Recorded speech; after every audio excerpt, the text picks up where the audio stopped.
चिरां जिल्ला काजलगाव दुलाराय बर' फरायसा आफादनि मावख'आव दिनै 2023 आरो 24 मायथाइनि गोदानै सायख'जानाय बिबानगिरि बिथांमोना दिनै समायखिरा लाबाय। बे खेबावबो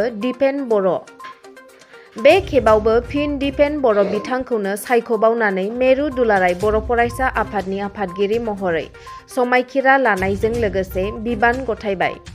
बे हाबाफारिखौ लोब्बा लाखिनानै एबसुनि आफादगिरि दिपेन बर'आ खौरांगिरि मेलनि गेजेरजों बिटिआर ओनसोलाव सिलाइ दिन्थिनानै रां लुथिनानै लांनाय जाथायखौ सोंखारियो। लोगोसे आसाम पुलिस बिफानखौ थाबैनो संदाननानै दायनिगिरिखौ हमनो खावलायदों। लोगोसे बिटिआर एकर्डनि 3.1 दफा बादियै गामि सोसननाय आरो दानख'नाय खामानिखौ थाबैनो मावफुंनो थाखाय आथिखालनि सोलिफु सरकारखौ बुंहरो।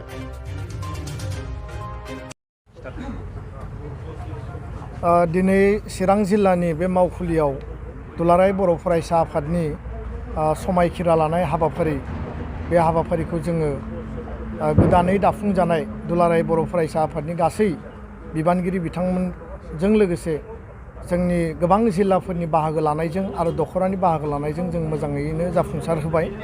आरो बे समाव रौतानि बड'लेण्ड फोथाराव दुलाराय बर' फरायसा आफादनि 52थि जि बोसोरसालिया जथुम्मा बेयाव आजावजानाय थांखिफोरखौ जोङो फोरमायनो नागिरदों। आंजों लोगोसे एबसुनि लोगो आफादगिरि खोरोमदाव औवारि, लोगो आफादगिरि रोमदोन बसुमतारी, गाहाय नेहाथारि खनेन्द्र बसुमतारी आरो जोंहा सोलोंथाइ नेहाथारि सोमावसार बसुमतारी दङ आरो गोबां बिबानगिरिफोर दङ।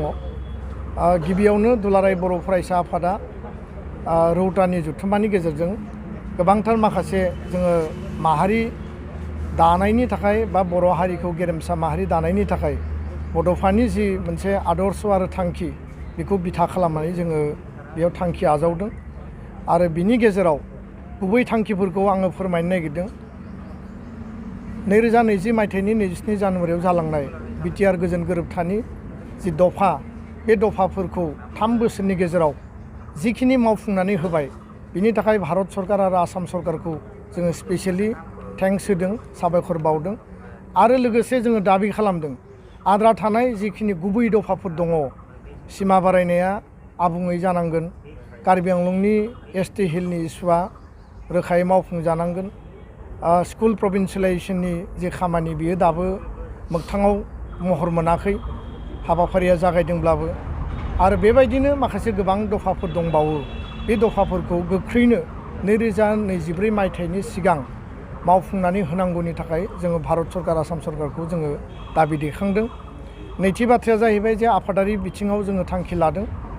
बे बोसोराव जोङो 10,000 गोदान बिबानगिरिफोर माने जेनेरेल मेम्बार सोद्रोमाफोर बे सोद्रोमाफोरखौ जों थिसनगोन दख'रा जोंनि कलेज आरो इउनिभार्सिटि पर्यायाव। आरो बिनि थाखाय मोनसे सिस्टेम जों बानायनानै लादों आरो बेखौ जों उननि समाव फोरमायगोन। लोगोसेनो जोङो मोनसे माने मेलेमजिबिफोरनि सान्थौ शिबिर जोंनि दुलाराय बर' फरायसा आफादाव जायफोर बिबानगिरि दं बे गासैखौबो लानानै जोंनि बारग' बिबानगिरिफोरखौबो जों लिंहरनानै बिनि थाखाय मोनसे जोङो सावरायमेल जों लागोन। आरो बियो सानबाबो जानो हायो, सप्ता खनसेबो जानो हायो। बिनि रडमेपखौ जों उननि समाव थिग खालामगोन। थामथियाव जाहैबाय जे mission skill and quality education गुन गोनां सोलोंथाइनि मावथांखिनि सायाव जों गोबां हाबा मावगासिनो दङ। बेखौ जोङो डाबल स्पिडआव खामानि मावगोन। खारन 2020 निउ एजुकेसन पलिसिनि गेजेरजों 2023 देग्लाय बोसोरनिफ्राय आसामाव बियो आराम्भ जागोन आरो बिनि माखासे प्रिपेरेसन जोंहा मावनो गोनां दङ। लोगोसे क्वालिटि सोलोंथाइनि थाखाय बर' बिजों सोलोंथाइजों बेखौ लाबोनायनि जि मावथांखि बेखौ जोङो साक्सेसफुलि मावनो गोनांबा आरो गोबां खामानि मावनो गोनां जोंहा दंबावो। दा बेयाव जोंहा माखासे गोबां एकाडेमिक आरो काउन्सिलिं रिलेटेड गोबां हाबाफारिबो दङ, बेखौ जोङो उननि समाव मावलांगोन। ब्रैथियाव जाहैबाय बड'फा मिशन फर सास्टेनेबल चेन्ज।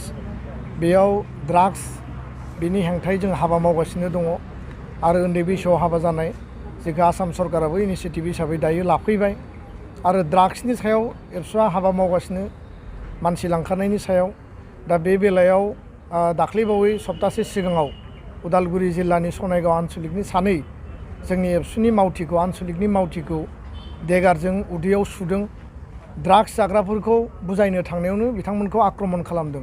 जाय दायनिगिरिफोर बिथांमोनखौ हमनांगौ आरो आयेन बायदियै गोख्रों साजा होनांगौ आरो बिथांमोनखौ नेम केयार हस्पिटालाव सिकित्सा खालामनाय जादों, फाहामथाय होनाय जादों।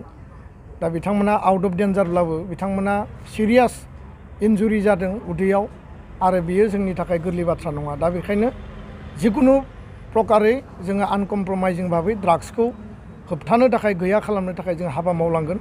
बे एबसु आरो जोंनि टीमनि डिसिसन। बाथियाव जाहैबाय हा हुनि बाथ्रा। फरेस्ट राइट एक्टनि गेजेरजों हानि अधिकार मोननांगौ, बिनि थाखाय आसाम सरकारखौ दाबि दैखाङो। बसुन्धरा आसनिनि गेजेरजों ट्राइबेलफोरा 50 बिगा हा मोननांगौ, बिनि थाखाय आसाम सरकारखौ जों दाबि दैखांदों। आरो लोगोसेनो ट्राइबेल बेलेन्ड ब्लकखौ रैखाथि होनांगौ आरो बेलेन्ड ब्लकआव एनक्रच खालामनाय इलिगेल एनक्रचारफोरखौ होखारनांगौ। बे मोनथाम सरकारनिसिम जों दाबि दैखांदों। ससिय' कालचारेल आरो पलिटिकेल जोंहा मोनसे थांखि दङ। क'क्राझार लकसभा समस्ति, बे लकसभा समस्तिखौ नैबे दा आथिखालनि जि delimitation process election commission of इन्डियानि गेजेरजों सोलिबाय थादों, बेखौ थांनाय जि गोजाम ड्राफ्ट बेयाव डिरिजार्भ खालामनानै होदों आरो बेखौ जों मालाबाबो गनाया, बेखौ जों कमप्रमाइज खालामा। बेखायनो जोंनि बाथ्राया जाबाय स्पष्ट। क'क्राझार लकसभा समस्तिया जेरैबायदि एसटिनि थाखाय रिजार्भ, बियो बाहाल थानांगौ आरो बिनि थाखाय जोङो जि पर्यायाव थांनांगौ आयेनगत भाबै हाबा मावनांगौ आरो डेम'क्रेटिक पन्थानि लामा लानांगौ। जों बे पर्यायसिम थांनो थाखाय जोङो रेडि आरो बिनि थाखाय सरकारखौ जों अलरेडि मिथिहोनाय जाबाय आरो खावलायनाय आरो दाबिखौ जोङो लाखिदों।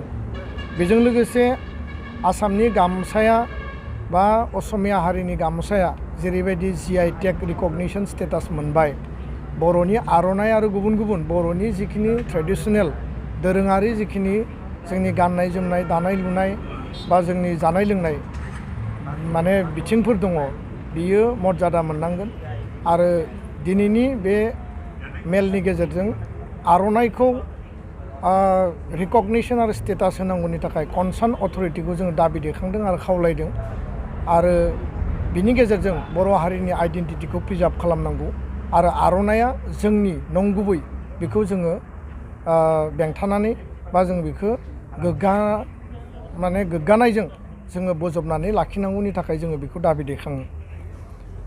गोजोन आरो माने अनलायनायनि जि मोनसे थासारि, सान्ति सुक्तिनि उनाव गोजोन गोरोबथानि उनाव जों आथिखालाव नुनो मोन्दों जे गोबां माखासे बेबायदि थासारिफोर दिनै सोमजिदों। थांनाय 10 दिनाव चिरां आरो क'क्राझाराव मोनथाम डकाइति इन्सिडेन्ट जादों। सिलाइ दिन्थिनानै डकाइट खालामनाय आरो माखासे मिसक्रियेन्टफोरा बे खामानिखौ मावनाय जों नुदों। सोर मावदों, मानो मावदों जों मिथिया, नाथाय जायफोरा मावदों बेबायदि गोजोनखौ सिमफायनाय आरो असान्ति लाबोनायनि जि थासारि खालामनो नागिरदों, आनरेस्ट खालामनो नागिरदों, बिनिफ्राय बिथांमोना जाहाथे गोजानाव थायो। जों दुलाराय बर' फरायसा आफादनिफ्राय आरो बर' हारिनि जानानै जों बिथांमोनखौ खावलायदों।